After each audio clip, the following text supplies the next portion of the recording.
हाय, मैं हूं मोहित गुंजाल from directorsinvestments.com। इस वीडियो के थ्रू मैं आपको बताऊंगा एक अपकमिंग आईपीओ के बारे में। इस आईपीओ का नाम है तमिलनाडु मर्केंटाइल बैंक। ये इंडिया का one of the oldest private sector bank है।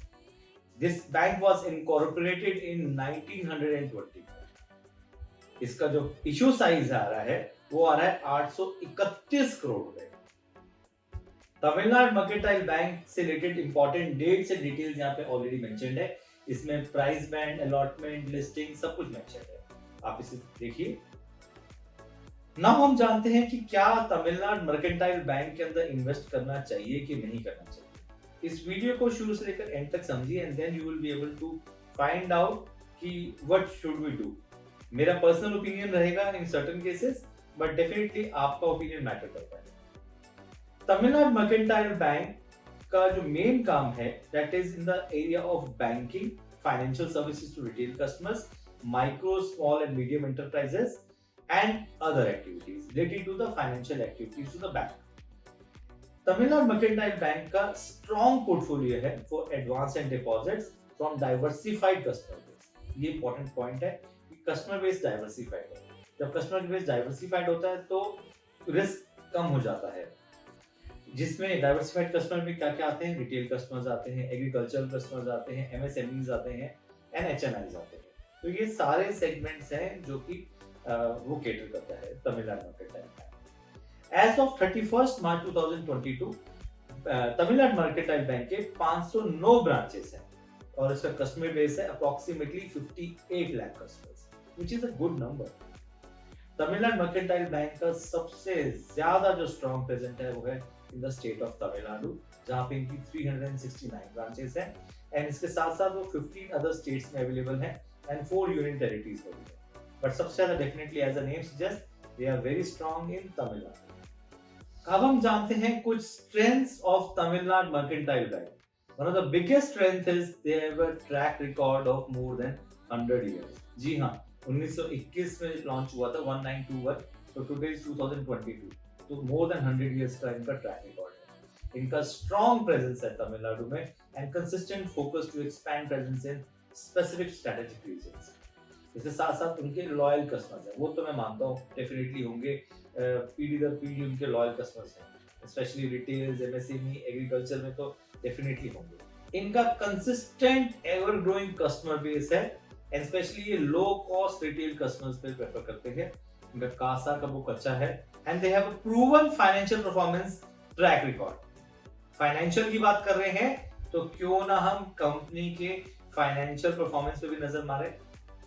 फाइनेंशियल डिटेल्स ये रहे आपके सामने स्क्रीन पे। इनका नेट प्रॉफिट 31 मार्च 2020 को था 464 करोड़ रुपीस, जो कि 31 मार्च 2022 को हो गया 901 करोड़ रुपए, ऑलमोस्ट डबल। इनके जो टोटल रेवेन्यू था वो है 33,992 करोड़ रुपीस एज ऑन 31 मार्च 2020, जो कि 31 मार्च 2022 को हो गया 4,656 करोड़ रुपए। सो आप समझ सकते हैं कि कितना बड़ा पोर्टफोलियो है इनका। रिजर्व्स एंड सरप्लस पे नजर डालें तो 31 मार्च 2022 का जो रिजर्व्स एंड सरप्लस है वो है 5,193 crore rupees. So they have a huge money in their kitty. बहुत सारी पॉजिटिव बातें हुई हैं, कुछ नेगेटिव भी बता दें तमिलनाडु मर्केंटाइल बैंक के बारे में। One of the biggest negative point is that around 37% of the paid up equity share capital is subject to outstanding legal proceedings, which is a big concern. Second negative point is bank cannot open new branches unless it get listed. RBI की तरफ से restriction है, once it gets listed, अभी listed हो रहा है तो might be they have some expansion plans which we are not aware of, but as of now they are unable to open new branches. अब हम ये जानते हैं कि what are the objectives of raising 831 crore rupees.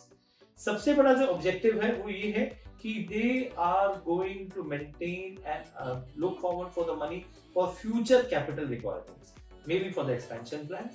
And the second objective is that they are going to expand their branches and for that they need to be listed. तो इसलिए वो listed भी हो रहे हैं। तो इन अ नटशेल क्या करना चाहिए, तमिलनाडु मर्केंटाइल बैंक के स्टॉक में इन्वेस्ट करना चाहिए कि नहीं करना चाहिए। मेरे पर्सनल ओपिनियन के हिसाब से फाइनेंशियल्स अच्छे हैं, बैंकिंग एंड सेक्टर है, we should not ignore this IPO, but definitely 2 या 3 लॉट से ज्यादा नहीं लेने चाहिए। बाकी आपकी अपनी मर्जी है, मेरा पर्सनल ओपिनियन कहता है कि 2 या 3 लॉट से ज्यादा आप ना अप्लाई करें। Keep it for long term. Short term में कुछ ऐसा नहीं होने वाला कि आपका पैसा डबल हो जाएगा, ट्रिपल हो जाएगा। Keep it for long term and definitely you will be able to earn some good money. Short term के लिए आईपीओ नहीं है। आप मेरे साथ मेरे सोशल मीडिया प्लेटफॉर्म पे जुड़े रह सकते हैं। इस पे मैं डिटेल्ड एनालिसिस भेजता रहता हूँ और इसके साथ साथ स्टॉक्स के डिटेल्स एंड म्यूचुअल फंड्स की डिटेल्स सब कुछ ब्रीफ करता रहता हूँ। आप मेरे YouTube चैनल को लाइक एंड सब्सक्राइब जरूर करें।